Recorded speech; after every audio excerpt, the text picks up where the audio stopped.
Well, welcome to the Yahowah blog and to our library studio. I'm your host, CraigWinn.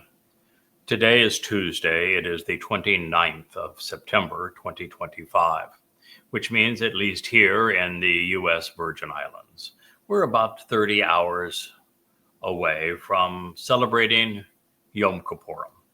Yom Kipurym is the sixth of 7 annual meetings between God and his people. And it is a marvelous invitation to not only meet with God, but to embrace our returning Messiah and King. You see, every one of the 7 Mikre has a dress rehearsal that points us to them so that we have an appreciation of what they're going to represent in our lives and a day certain when they will be fulfilled. And the final 3 Moed Mikre, which would be Teruah, Kipurym, and Sukkah, are all going to be fulfilled in succession, just as were the first 3 Mikre. They were fulfilled in succession, Pesach, Matzah, and Bikurim, in year 4000 Yah 33 CE, while the final 3 are fulfilled in 2033, which is year 6000 Yah. On Kipurym itself, it will be fulfilled on the 2nd of October, 6:22 p.m. as the sun sets in Jerusalem. That is when Yahowah, as God's one and only name, will return with his beloved son, to David, who will be king forevermore. At that time, we're actually told that Dode will be as brilliant as the sun in God's presence, affirming that Dode is, in fact, the greater luminary spoken of on the 4th day of creation, and that he will be Elyon in God's presence, which is to say that his influence will manifest everything that is needed from Yahowah himself. These are extraordinary things to say about a man, but this is the most extraordinary man who ever lived. And the day of reconciliations is when his people are reconciled back unto him and unto Yahowah. It follows, of course, Teruah, which is the greatest show on earth, where so many things transpire that make this day possible, things that we have discussed in great detail in other programs. And it all leads to the restoration of the planet into the conditions enjoyed during Eden, where we on Sukkah are allowed back into the garden to camp out with Father and Son forevermore. Now, Yahowah's discussion of this day of Yom Kipurym, and it's always Kipurym, plural, because there are many being reconciled on this day, begins with these words. Then Yahowah declared the word to Moshe, saying, exclusively during the 10th of the 7th month is the day of reconciliations, Kipurym. This exists as a set-apart and special invitation to be called out and to meet, and for you to approach. Then it is your nephesh soul which should respond and appear before this feminine manifestation of the fiery light to approach Yahowah. Kara called out Leviticus 23, 26, and 27. In our last program, I shared something that I thought was quite profound. The first time, really, that I have isolated and zoned in on it so that we could all gain from it. And I'm going to reemphasize that here because I think it is an insight that has been lost on the world for the better part of 3,000 years. And that's the reason that Yahowah uses Isha, which can be translated one of 2 ways in English from the Hebrew. Ish is the Hebrew word for fire in the masculine, and Isha is the word for fire in the feminine. And while Ish is the Hebrew word for man, Isha is the Hebrew word for woman. So bringing these things together would be the feminine manifestation of the fiery light that we are to appear before. Now, you might ask why a fiery light and why the feminine version of it. And what I shared with you in a previous program, I think it was yesterday from this very library, was that the reason it was written as Ishe versus Ish is because the invitation is being made to our nephesh souls. And soul is a feminine term in Hebrew.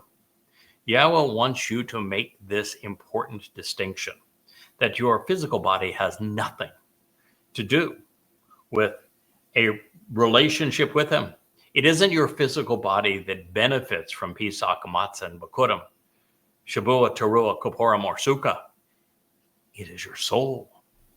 And so by making soul feminine and the light that we walk towards, that we embrace on this day, feminine, you see the connection between these things and understand why it's so important. Because you see, in Judaism, as well as Christianity and Islam, they're all fixated on the salvation of the body. They think that the body is corrupt and therefore it has to be saved. And they all believe in bodily resurrection. And this is utter and complete nonsense. And what God is saying, it's your soul that matters, not your body. In fact, your body is a liability. You can't be immortal with a body. You can't be perfected with a body. You can't leave this planet and go anywhere beyond the moon with this body. And there's a big universe out there with 2 trillion galaxies, with hundreds of billions of stars in each of them. Lots to explore. There's a spiritual realm named Shamayim that's in the 7th dimension, and you can't leave the 3rd dimension while you've got a physical body. It decays. It's a tremendous burden. And so God is equating our nephesh soul, which is so valuable. It's the reservoir of our personalities, of our attitudes, of our attributes, of our experiences.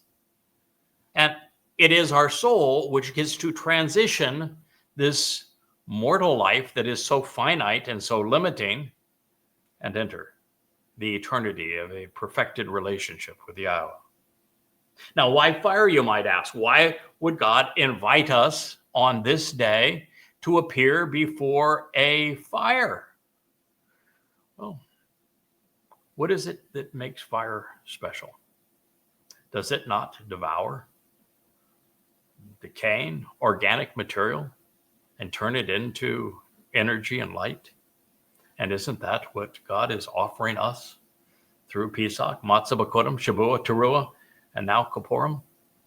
That these physical bodies of ours are currently the reservoir for our souls, and that by the fiery light, they are transformed, they are energized. We enjoy E equals MC squared, where our relative merit is increased by the speed of the speed of light squared.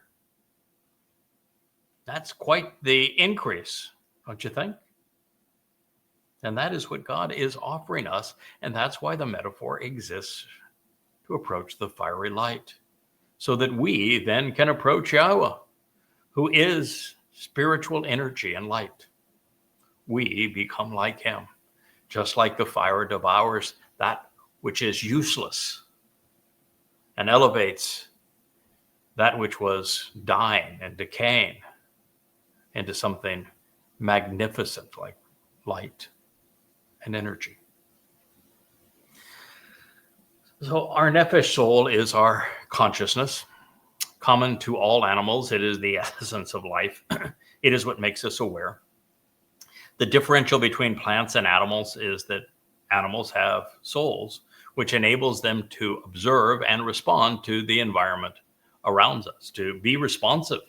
And when you see an invitation like this from Yahowah, it is for us to respond, for us to reply. It is precisely what we need to be able to shamar, observe in the Word of God, so that we can, respond.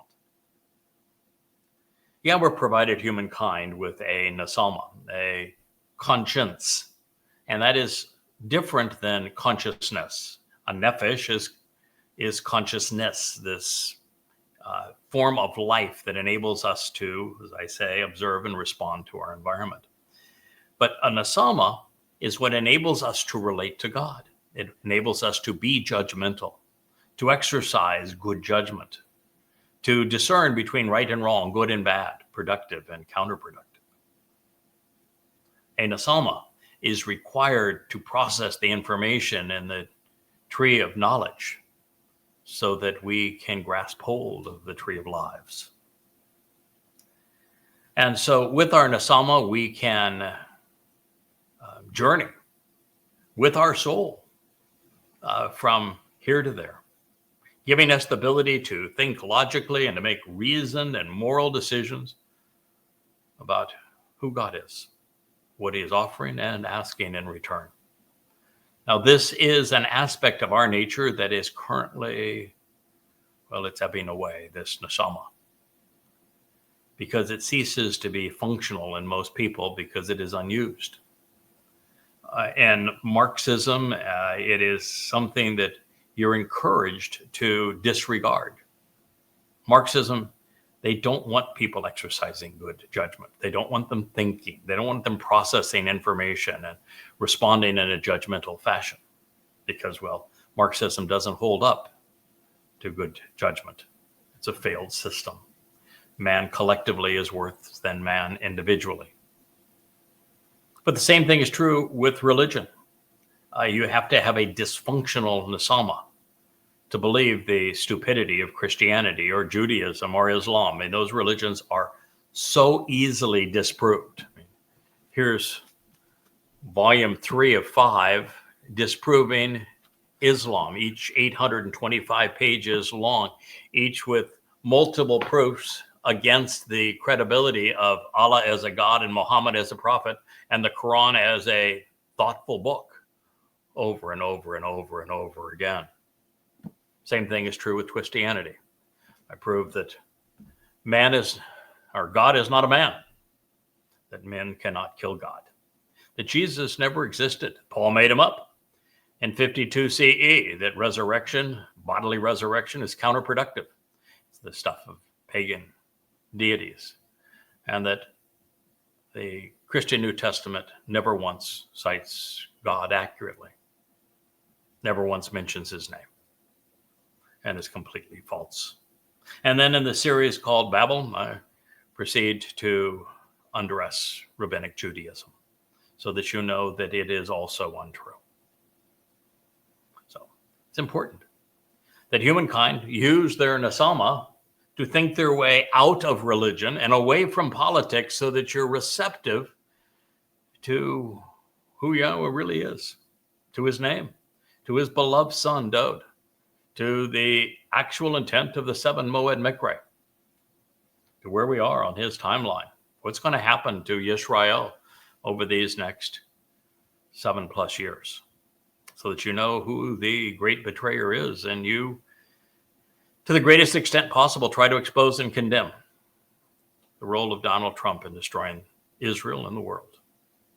These are things that you can use your nesama, seated here and here, to process information effectively. Now, in the material realm, as mortals, we do need both a body and a soul to function. But in the spiritual realm, physical bodies would become an enormous liability. So all that matters for those transitioning from one realm to another is our nefesh.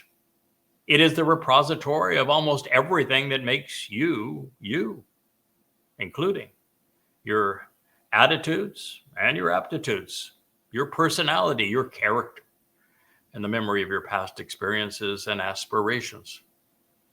This understanding of this integration between a potentially immortal nefesh soul and an absolutely mortal body helps us better understand how it was possible for Yahowah to send Dod's nefesh soul back a second time, 1,000 years after his first life, to fulfill Pesach, Matzah, and Bikurim, and how he could take Dod's nefesh soul and to put it into a Bashar body so that he could sacrifice that body to fulfill Pesach and have Well, he gave us something as a great gift. He lost nothing in the process. And then how he could carry our guilt with him into Sheol, protected by the Ruach of Yahowah, so that he could resolve our guilt. Well, it was just one day amongst an eternity of years. So it was a great gift that will pay dividends forever for all of us, and even for Dode and for Yahowah. So it's important that you understand the difference between a physical body and why physical bodies are meaningless, why resurrection as it exists in Judaism, Christianity, and Islam is so absurdly counterproductive. And why, quite simply, the only part of you that matters and should matter to you is your soul. And your soul can only be redeemed by what Yahowah and Dode achieved on Pesach, Matzah, and Kipurym. And it can only escape this world alive as an immortal being on Sukkah, on Shabbat and Teruah. And those who are left, this mortal remnant, both of Israelites and of Goyim, come Teruah, who are processed through the sacrifice of the Adamah Parah. Numbers 19 intersects with Numbers 5, all explained in Numbers 12. Well, you will have the opportunity for your nefesh soul to live on and maybe even become immortal based on the decisions you make pertaining to Father and Son, Yahowah and Dode. So, as I say, in the material realm, we need these physical bodies, and the spiritual realm, they are a tremendous liability. So Yom Kippurim is the sixth step on the path from being a spiritual being to being, from being mortal, if you will, to being spiritual and eternal, from being flawed to being perfected, from being limited to being liberated. Those who have answered Yahowah's summons to attend Pesach, Matzah, and Kipurym, Shabbat, Teruah, and Kipurym have discovered that these celebrations of life exist to benefit our souls, not for our bodies. They have no value whatsoever to our bodies. Now, a time will come, and now less than 8 years, on Teruah, where I have been asked by Yahowah and Dode to sacrifice mine. It'll be bludgeoned to death, likely from the testimony I'm reading, every bone broken. But it's a physical body. It's something I'll be delighted to be done with. And to be able to give something that has absolutely no ongoing value for the benefit of this mortal remnant and for thousands and thousands of people to enjoy an eternal relationship with Yahowah is clearly worthwhile. I think we have Rich adjusting the camera. It looked like it may have gotten knocked off kilter, but now, oh no, so Rich, you have it at a real angle here, the other way now. You can see that if you got your glasses on, we're really tilted out of perspective. The camera's got to come up. You've got to actually release it on. There's a screw beneath it, and you need to release it. It's so far off that it needs to be corrected. So if you release it, there you go. Now you're getting closer. Let's just lock it down there. That's at least close enough. I'll get it at the end of this program. Okay. We have our camera for this program. It is in what used to be the area in front of my desk. This was the writing desk that I wrote 35 books at. Well, not all of them, because I wrote many of the books before we moved here to the U.S. Virgin Islands, and I wrote several on our boat called Kara. And prior to that, in my various homes across the country. But all of the most recent rewrites in the last, it's now 7 years worth of effort were all from this desk right here. in a room that I transformed into my study.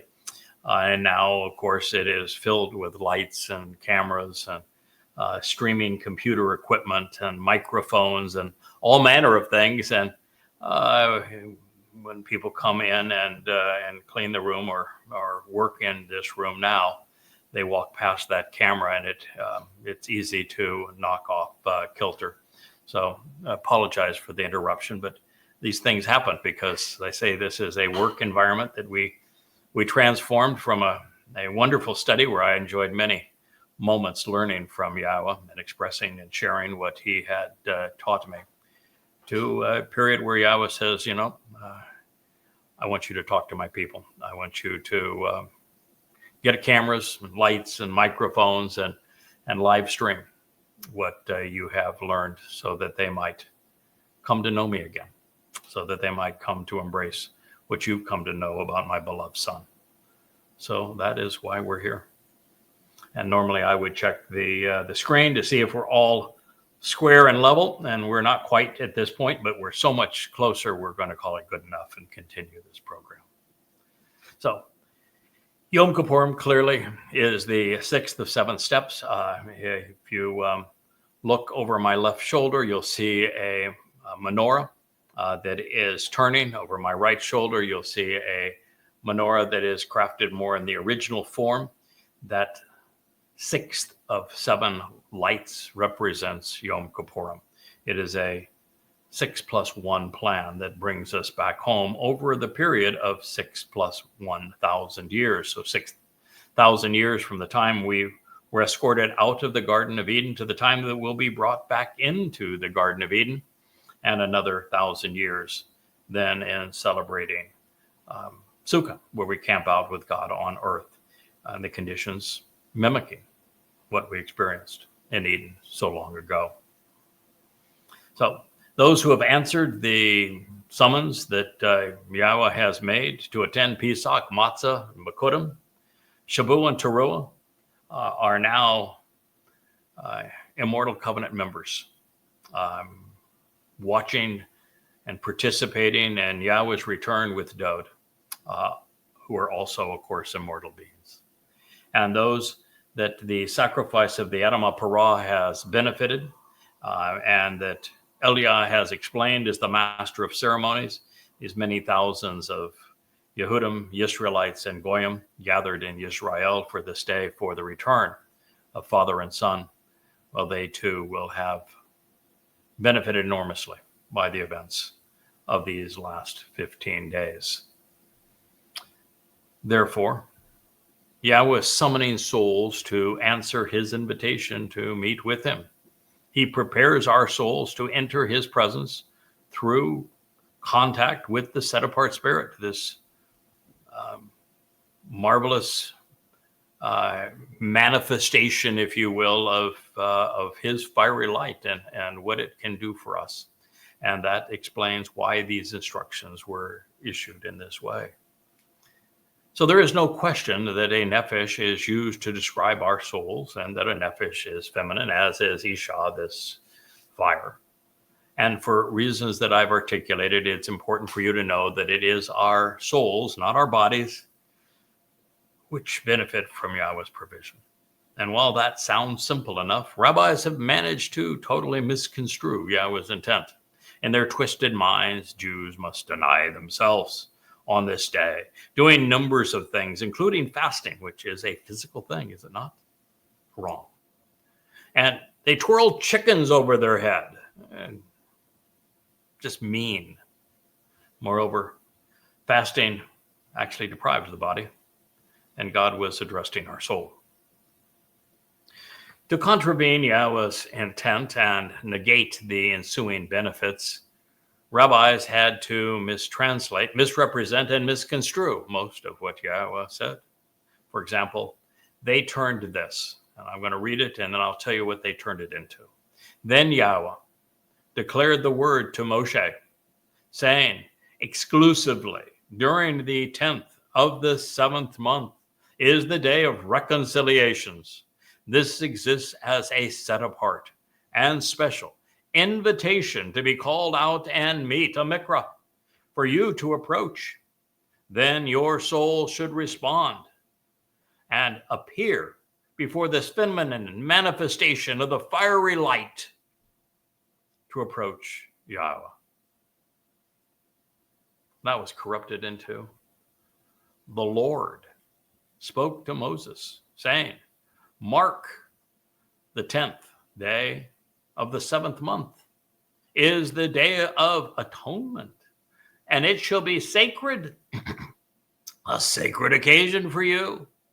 And you shall practice self-denial, and you shall bring an offering by fire to the Lord. Pathetic. I mean, absolutely pathetic.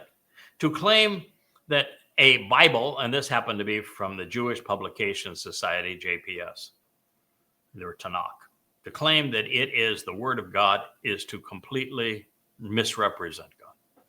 It says Yahweh, doesn't say Lord. It does not say Mark. The word day is not there, unless it's addressing the Day of Atonement, but it doesn't say the 10th day. It's just the 10th of the 7th month. You ought to be smart enough to figure it out. And it doesn't say sacred, doesn't even say occasion, does not ask anyone to practice self-denial. There is no offering by fire, and it isn't to the Lord. Besides that, they were reasonably accurate. They've got spoke. They've got a corruption of Moshe. They've got 10. They've got 7. They got month. They've got day. I've probably got a U in there that's accurate too. But all the rest of it's wrong. Why? What gives man the right to change the words of God? Well, in the opening sentence, they ignored the wah, which is the conjunction that tells us so much about whether or not something is related to something that preceded it. And in the opening sentence, they then changed Yahowah to the Lord. God wrote Yahowah. You think Yahowah knows his name? I suppose he does. They independently or inadequately rendered debar, which would be word and spoken word. And they misspelled Moshe, which means to draw out. They incorrectly translated ak, which means exclusively, not mark. They ignored ba and added the first day without textual support. In the second sentence, they mistranslated kodesh as sacred when it doesn't mean anything of the kind. It means set apart, unique, special, uncommon. It's that which isn't religious or political. And they completely misrendered mikra, which is an invitation to be called out to meet with God, which are the only words, by the way, in the whole thing that matter. In the third statement, they completely ignored nefesh, which means soul, and they mistranslated ana, changing it from you should respond to you should practice self-denial. It's reprehensible. Then they changed the meaning of karab, appear before, to bring. Ishe, which is either fire or female, became offering by fire, as if the fate of the woman is depicted thereby in Judaism. And for bad measure, they replaced Yahowah a second time, changing it to Satan's title, the Lord. Is it any wonder Jews are misled? Is there any wonder Jews have no idea who Yahweh is? Is there any wonder they cringe when I bring up his name? That they have no aptitude for appreciating the fact that Yom Kippurim is the day of reconciliations, and that we are to respond to Yahweh's invitations to meet, and that this isn't the first month of the year, but the 7th. Therefore, Rosh Hashanah is Babylonian and erroneous.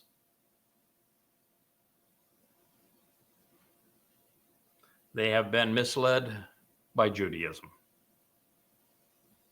rabbis. Now, of the 37 words, including prepositions, articles, and conjunction in Yahweh's declaration, there's only one subject to interpretation. And that's the one that I highlighted before we began, Ishe. Therefore, other than being dumb, blind, and religious, there is no excuse for the other 13 mistakes.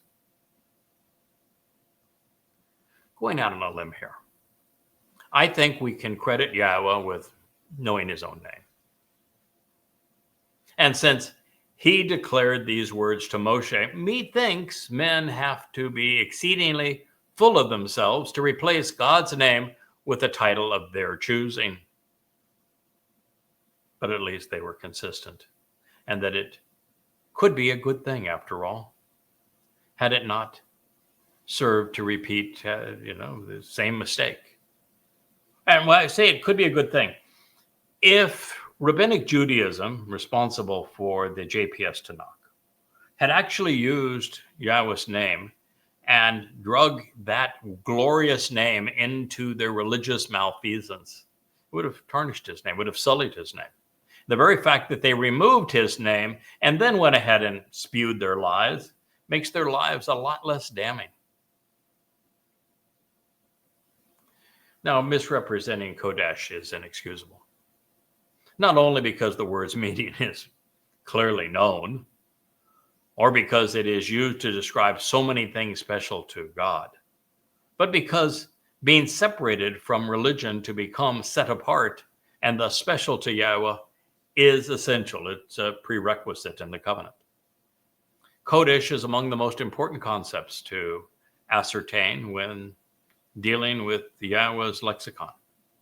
God uses it here to underscore the fact that his mikre are different than religious holidays, making them unique, special, and uncommon. And their purpose is to Kodesh, to enable us to transition from religion to a relationship. Sacred, however, takes the unwary in the opposite direction.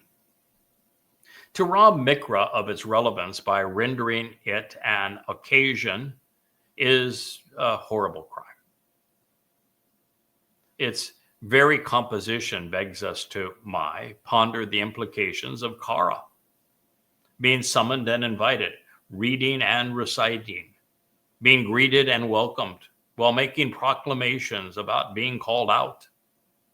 How is one to know what to do when the instructions are all tossed aside and trampled by the religious? And speaking of instructions, perhaps the rabbis can explain why God, who created our nephesh soul, would have used this word as the subject of the sentence, and then to describe the invitees if his intent was for their souls to be excluded. Asked another way, since these words were spoken by God and written in the Torah by Moshe, what gives man the right to alter God's testimony? Do the rabbis actually think that they're smarter and more articulate than Yahowah? Well, the answer is obviously yes, they do, or they would not have written their Talmud. They wouldn't have changed the Torah. Translating the next word, anah, is not difficult, and yet rabbis managed to butcher it.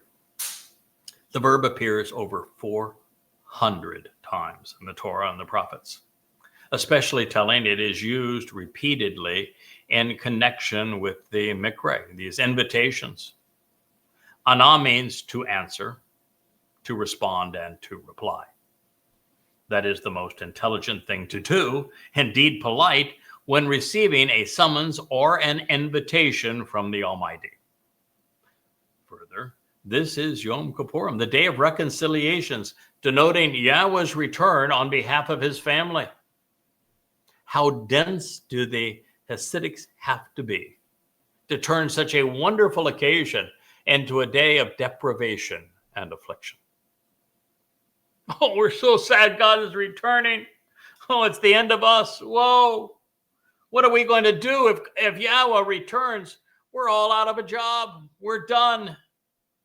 Oh, let's deprive ourselves. Let's afflict ourselves. What could be worse than the people actually reforming a relationship with Yahowah and bypassing us? How will we make money? How will we seek fame?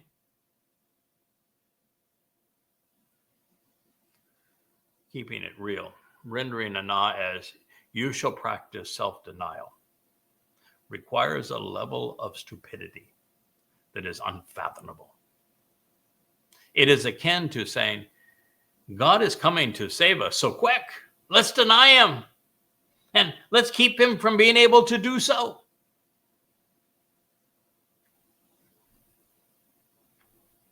It's a slap in the face, something rabbis are quite accomplished at doing.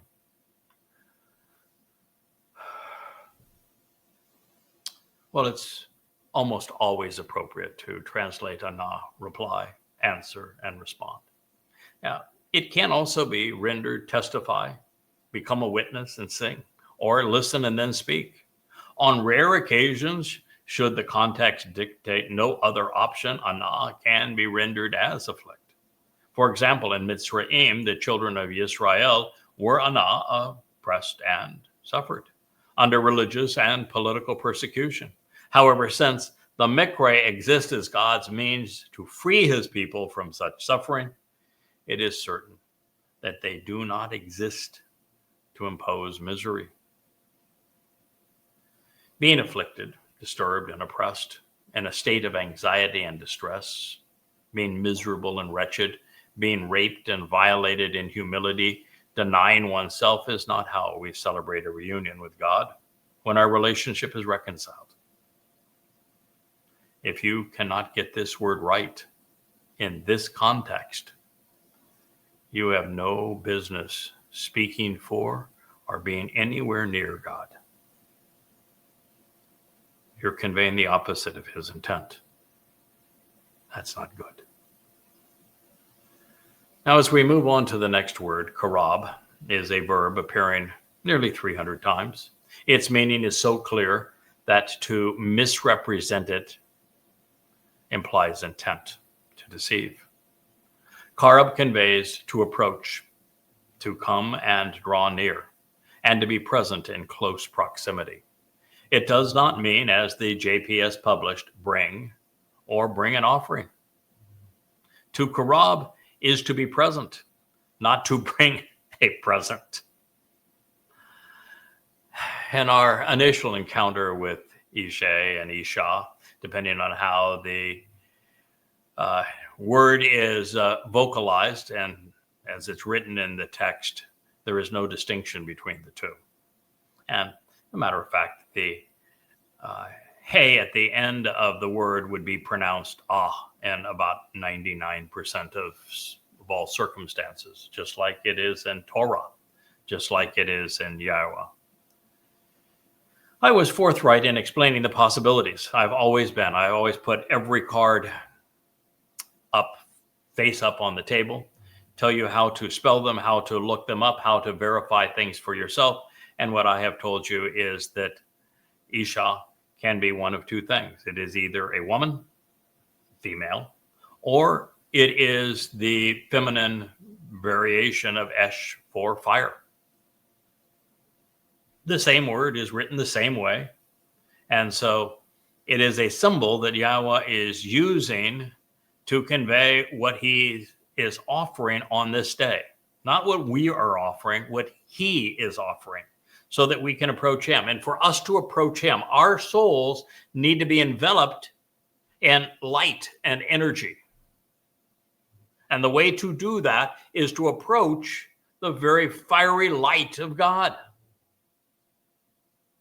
And in this day, those who are going to be able to approach God have been purged of their religiosity by the fire that Yahowah has set underneath the sacrifice of the Adamah Parah, with light and fire billowing up into the heavens and dancing up to the sky. God wants you to feel comfortable in that presence. You know, when Yahowah was the fiery light on the top of Mount Choreb, and he invited Moshe to come up and meet with him. Moshe was a bit reluctant at first, and Yahweh says, "Come on, take your shoes off, get comfortable. Let's sit around here and chat.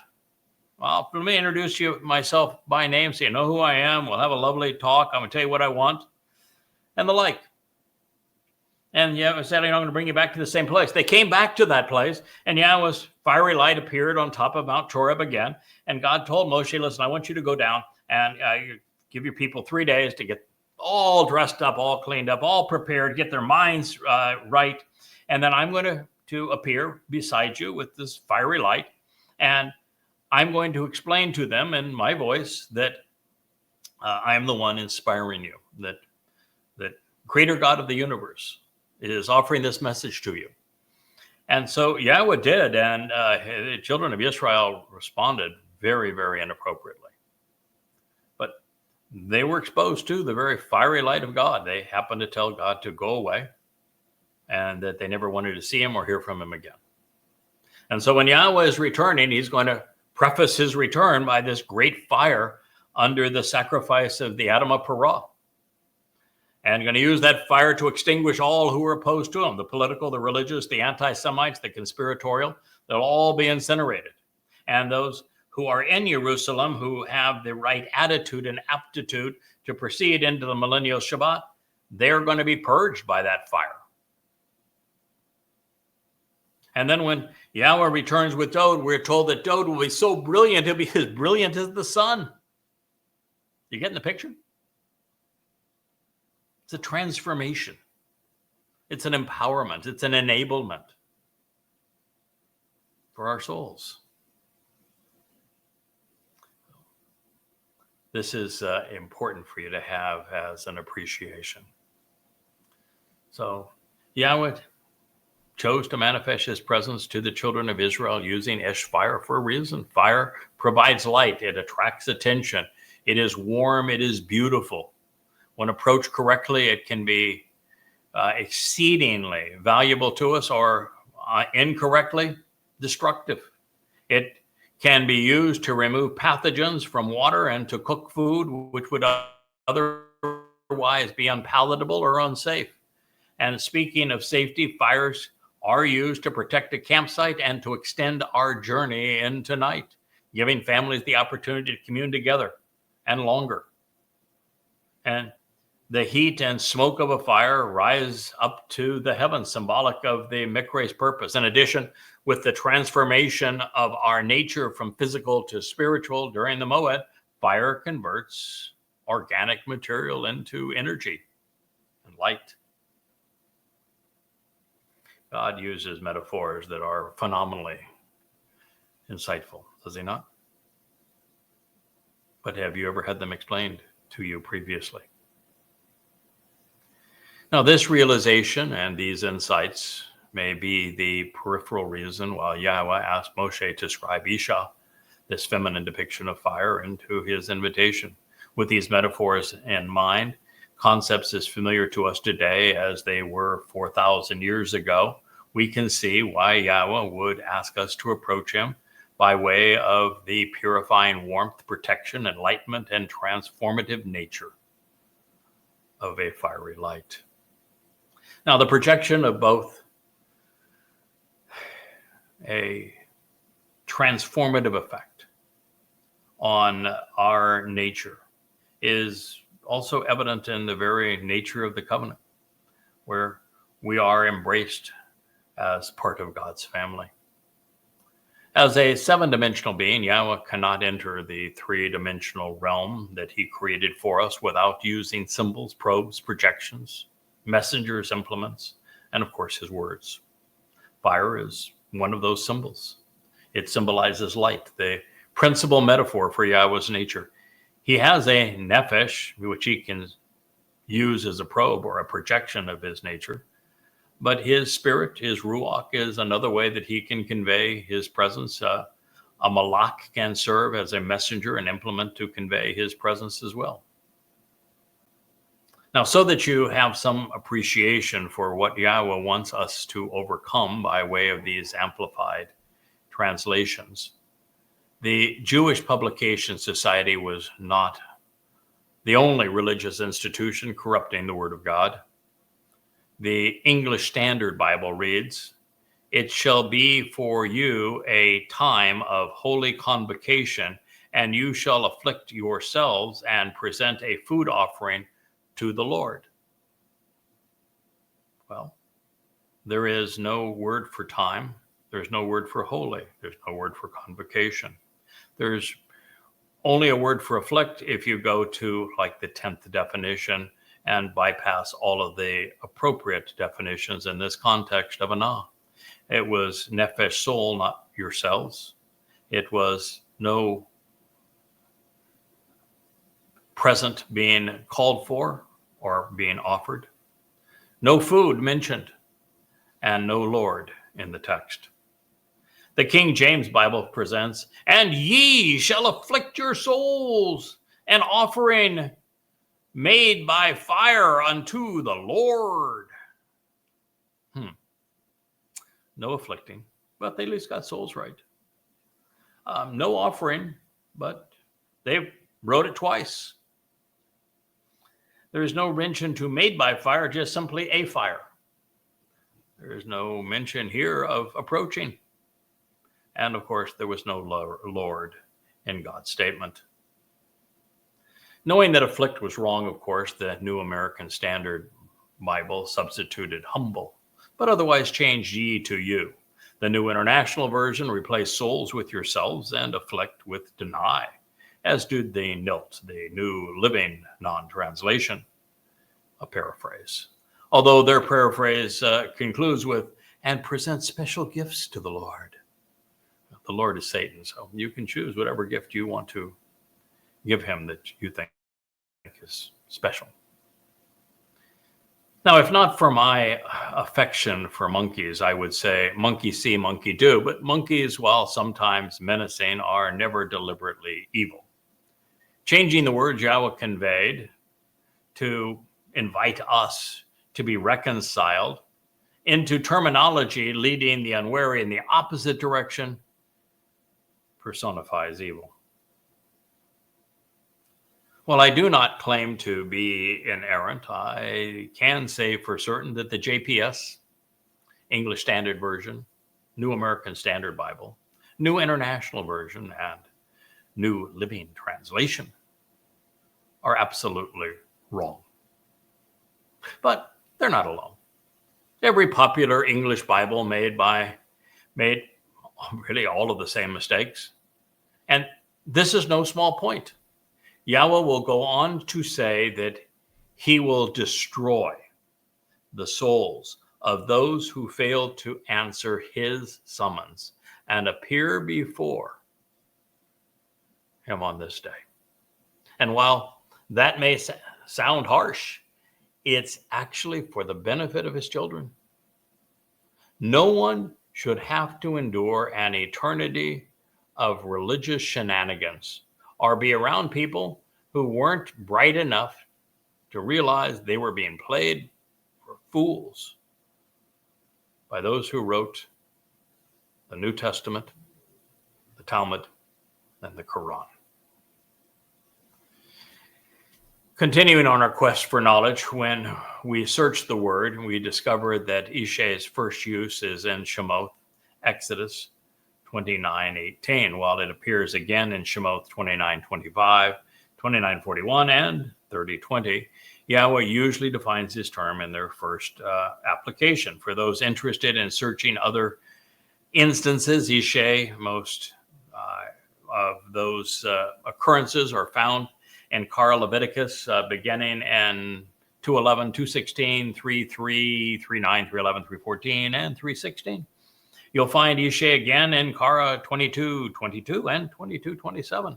And then throughout the Mikre discussion, 23:8, 23:13, 23:25, and 23:27, as if Yahowah was really insistent that we understand that we, our nephesh, are invited to approach him by way of the Ishay, this feminine manifestation of a fiery light. It is rendered twice in this presentation in Kara, changed to Leviticus, meaning called out, 23:26, and also twice in 23:37. Variations of Ishe, which are Ish and Isha, are found beginning in Leviticus 1:9, 23:18, and 24:9. Now, turning to the first use of the word in Shemot 29:18, we find Qatsyr being written to convey burning of an al, or a male sacrificial lamb, which olah rises up to Yahowah. While olah simply means to rise, it is commonly rendered a burnt offering, but it is spelled identically to Allah, which with the ain is not the Allah of Islam. That would be with the aleph. But the verb means to rise. So olah and Allah, written exactly the same way in Hebrew, means to rise, not burnt offering. The fact that it is deployed 286 times in this context to convey the idea of something that is uplifting is one of the reasons that I'm reluctant to render Ishe the same way. Why would you have two different words written entirely different that convey exactly the same message when none of them speaks of burnt, none of them speaks of offering? God has a word to describe the nature of an offering that rises, and that word is olah, not Ishe. So to fully appreciate the meaning of Ishe in Shemot 29:18, let's consider its use in the context of the whole statement. Yahowah says, burn, that is Qatsyr, rendering as smoke, the entire lamb, al, on the altar. It, Allah, rises up to ascend towards Yahowah as the spirit of soothing acceptance.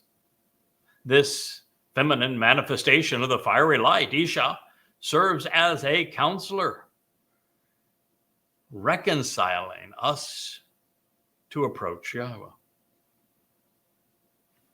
In the context of a sacrificial lamb, of conciliating and reconciling, as a counselor, as something that helps us rise up, of a soothing spirit of acceptance, the feminine manifestation of the fiery light is a perfectly appropriate definition. It defines the role that fire plays in this transformation of our nephesh souls. And I suppose that is why the root of Reach is Ruach, spirit. Further, this connection of Nyok is related to Nuach, meaning to settle down as a beneficiary of what would be considered amnesty. Now, the only way for us to rise up and be included in Yahowah's family is through this transformation that is facilitated by the fire. This is the meaning behind this second of 7 instructions. And it is something we should all be cognizant of. Now, with that considered, I'm comfortable with the following translation. Then Yahowah declared the word to Moshe, saying, exclusively during the 10th of the 7th month is the day of reconciliations. This exists as a set apart and special invitation to be called out and meet a mikra, for you to approach. Then your soul should respond and appear before the feminine manifestation of the fiery light to approach Yahowah. Now, continuing to Yahowah's next statement regarding the day of reconciliations, the source of life reports, so do not perform any of the service of the spiritual messenger, the malak, of the duties of the heavenly representative, the spiritual council, during this life-sustaining and essential day. Indeed, the day of reconciliations is to make amends, to pardon, to forgive, to reconcile the relationship, kafar, to release from guilt, to ransom, having all offenses annulled and removed, to purge and to cover over, providing atonement for you all before the appearance and in the presence of Yahowah, your God. Kara called out. Leviticus 23:28. On this day, we are being invited to do something really special, to enter into the presence of God's fiery light so that we can approach Yahowah and enjoy the companionship of his Son, to be purged of our guilt, and to be rid of the menace of really our physical bodies, the limitations is probably a better way to phrase it, so that we can rise up and transition the dimensions from 3 to 4, 5, 6, and 7. The implication is therefore that the Malaka, the spiritual counselor, will take it from there, doing all that is required. The result is that there is no reason for her efforts, even if they were possible, beyond what is being conveyed by this feminine manifestation of the fire, transforming us if we answer God's invitation.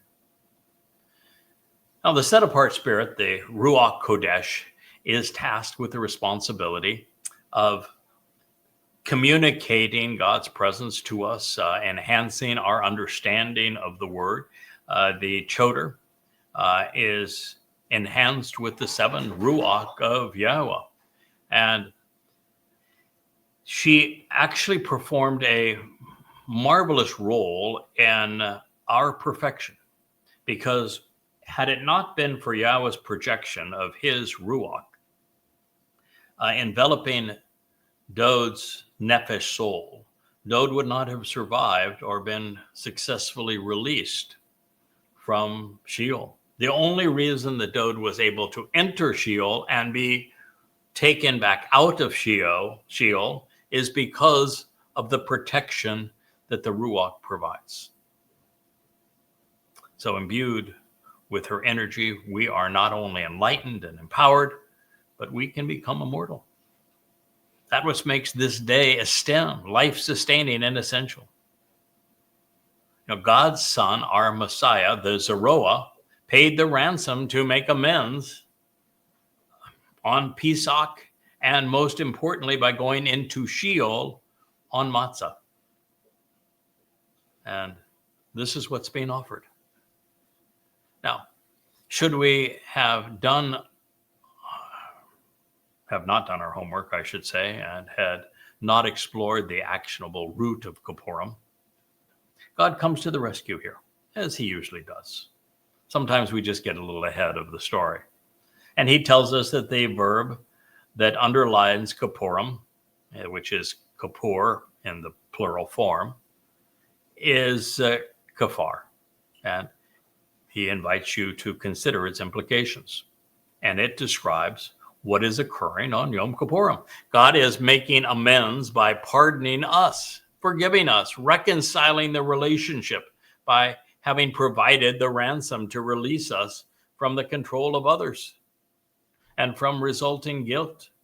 On this day, all offenses are annulled and removed. We are purged of every mistake when God's light and the previous darkness are removed. God's light covers this darkness. Now, it should be noted that we have learned that the remedy for the mortal remnant of Yisrael is actually provided by the Adam of Perah. All of those who benefit from this purging that Dod provided by carrying our guilt into Sheol to deposit it there on Matzah will have occurred 2,000 years prior to this event. And the 2 harvests of covenant members, Shabu and Teruah, will have occurred 7 years or just a matter of 10 days prior to Kipurym. But it is on the day of Kipurym, on the Shabbat, the 24th of September, 2033, that all the remnant of Yisrael and the Goyim who've been brought to this point will be kafar. They're going to be purged and it is the sacrifice of the Adamah Parah which makes this possible. And they will have had this happen to them 10 days before this great celebration. So this helps us understand and underscore the fact that the religious notion that Jews are to afflict their souls on Yom Kippurim is not only wrong, but it's the inverse of Yahweh's message and plan. The fact is that Yahweh allowed his firstborn soul to be afflicted on, his body to be afflicted on Passover and his soul on unyeasted bread, so that our souls could receive the benefit. He allowed this to occur for the express purpose of reconciling his people into the covenant family. And if I may, considering what Yahweh is offering through kafar, the JPS notion that we should deny ourselves is rendered foolish in the extreme. Now, there are two subtle insights here we ought not miss. Estem, translated as this life-sustaining and essential, very substantive, exacting, and invigorating, even corporeal day in Kara 23:28, conveys the idea that it will be upon Yom Kippurim that the essential essence of Yahweh will be seen along with the corporeal nature of Dod. That is to say, the Day of Reconciliations presents the Mikra upon which Yahweh will return, and he will bring his son, Dod, back with him as Elion and as brilliant as the sun.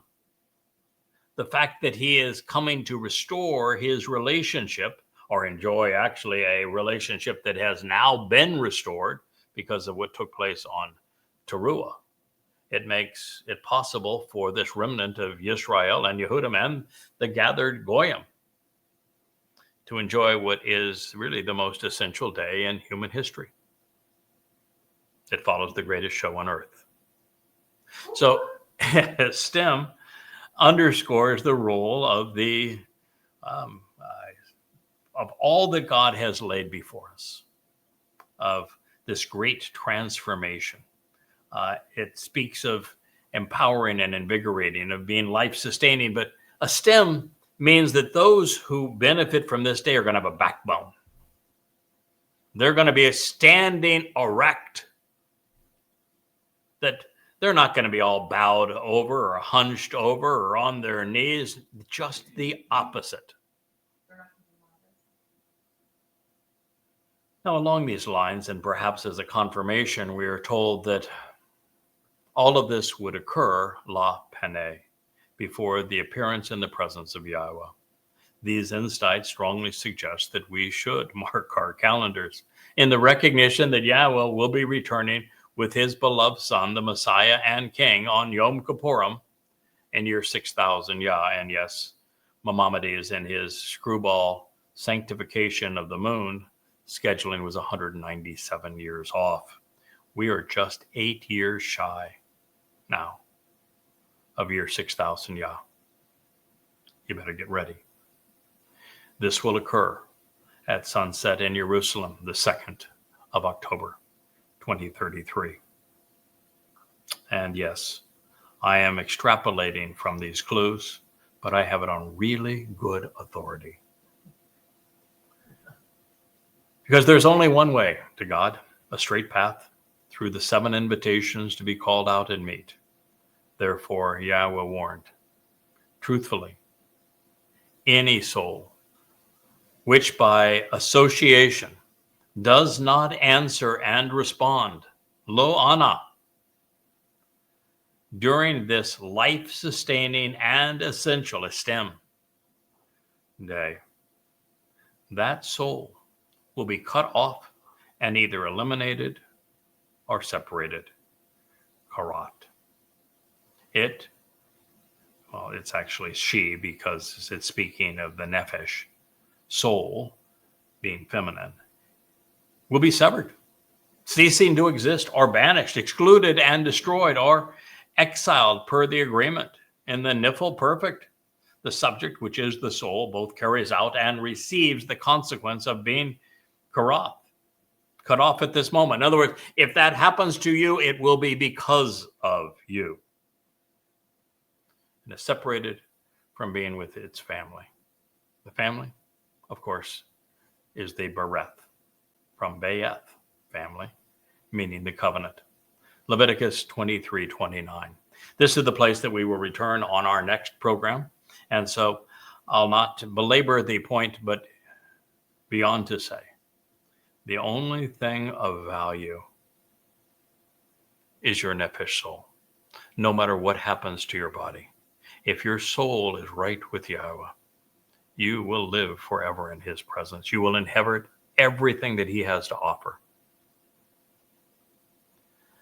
And therefore, it is essential that your soul responds to what God is offering and answers this invitation to meet on this essential day, during this life-sustaining day, Yom Kippur, so that your soul is not cut off and is not eliminated or separated from the covenant family.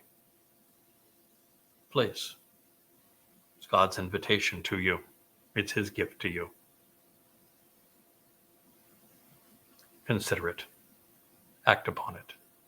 Benefit from it. I thank you for listening. Have a good evening.